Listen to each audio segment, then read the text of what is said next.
99% of people are not willing to do what it takes to make their dreams come true. The Marines have a saying, everybody wants to go to heaven, but nobody wants to die. The center of bringing any dream into fruition is self-discipline. You know, something as simple as food and eating. It's not about your body as much as it is about your mind. It's getting command of your mind to be able to choose actions that are in your own best interest. Every day we are choosing that's not in our own best interest. So if the world is attacking you and the world wants to fight you and the world's trying to hold you down, so you're gonna kick yourself in the balls? So you're gonna stop yourself from getting what you dream. And I think the word discipline has kind of gotten a bad name. We think about it in terms of punishment. I'm not talking about discipline in that way. I'm talking about discipline in the sense that you forego immediate pleasure for the exchange of long-term self-respect. I believe that self-discipline is the definition of self-love. That when you say that you love yourself, that means that you have behavior towards yourself that is loving. Self-discipline is the center of all material success. You cannot win the war against the world if you can't win the war against your own mind.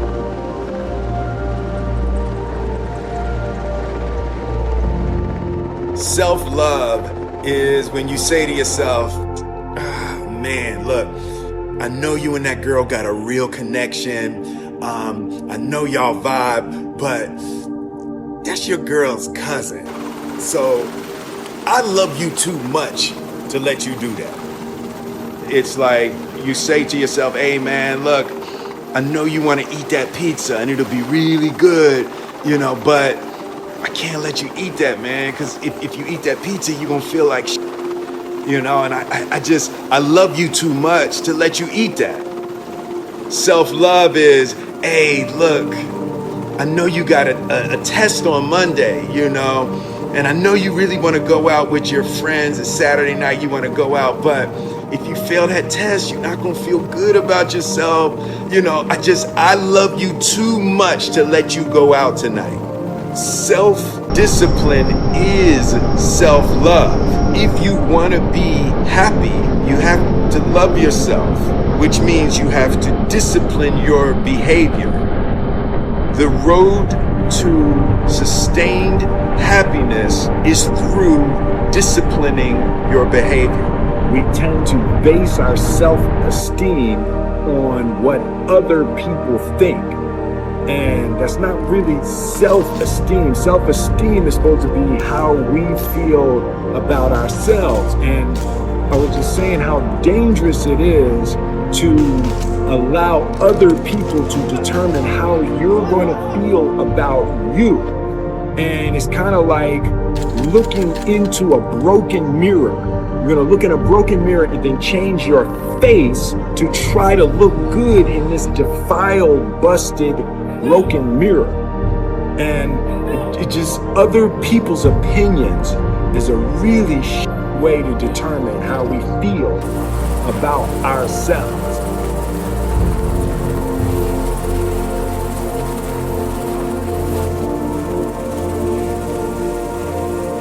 It don't matter whose fault it is that something is broken if it's your responsibility to fix it. For example, it's not somebody's fault if their father was an abusive alcoholic, but it's for damn sure their responsibility to figure out how they're going to deal with those traumas and try to make a life out of it.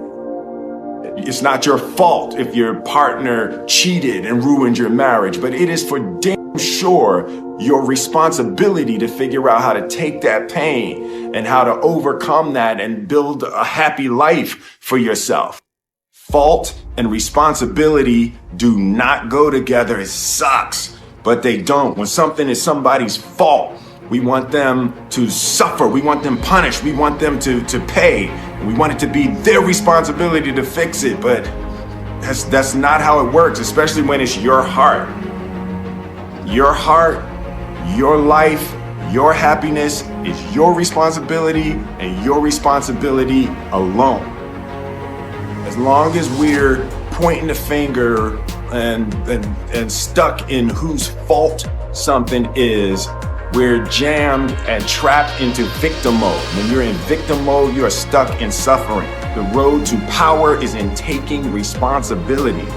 Your heart, your life, your happiness is your responsibility and your responsibility alone. You can make a person smile, you can make a person feel good, you can make a person laugh, but whether or not a person is happy is deeply and totally and utterly out of your control. The prerequisite for spending time with any person is that they nourish and inspire you. They feed your flame. Look at your last 5 text messages. Are those people feeding your flames or dousing your fire? Put your phone down for just a second and look around. Look to the people around you. Are those people throwing logs on your fire or are they pissing on it?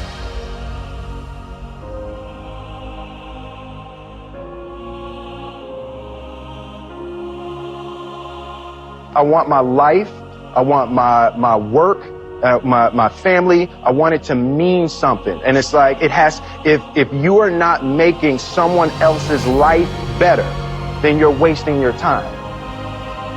The separation of talent and skill is one of the greatest misunderstood concepts for people who are trying to excel, who have dreams, that want to do things. Talent you have naturally. Skill is only developed by hours and hours and hours of beating on your craft. You don't try to build a wall. You don't set out to build a wall.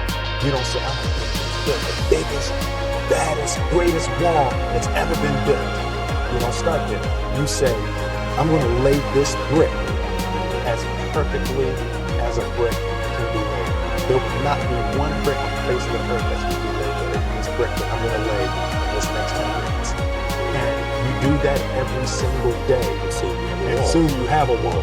And I think psychologically, the advantage that gives me over a lot of people that I have been in competition with in different situations is it's difficult to take the first step when you look how big the task is.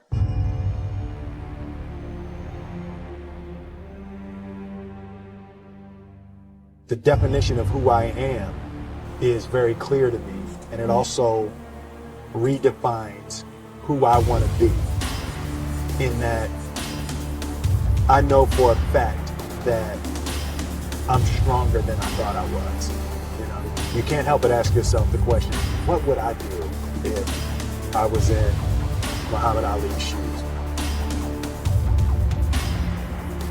I'm motivated by fear.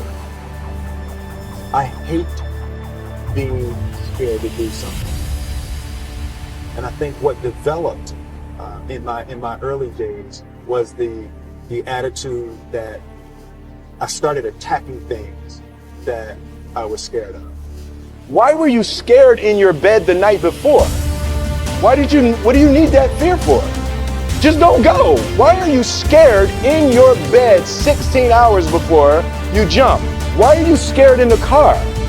Why could you not enjoy breakfast? Fear is fear of what? You're nowhere even near the airplane. Everything up to the stepping out, there's actually no reason to be scared. It only just ruins your day. You don't have to jump. And then in that moment, all of a sudden, where you should be terrified is the most blissful experience of your life. And God placed the best things in life on the other side of terror.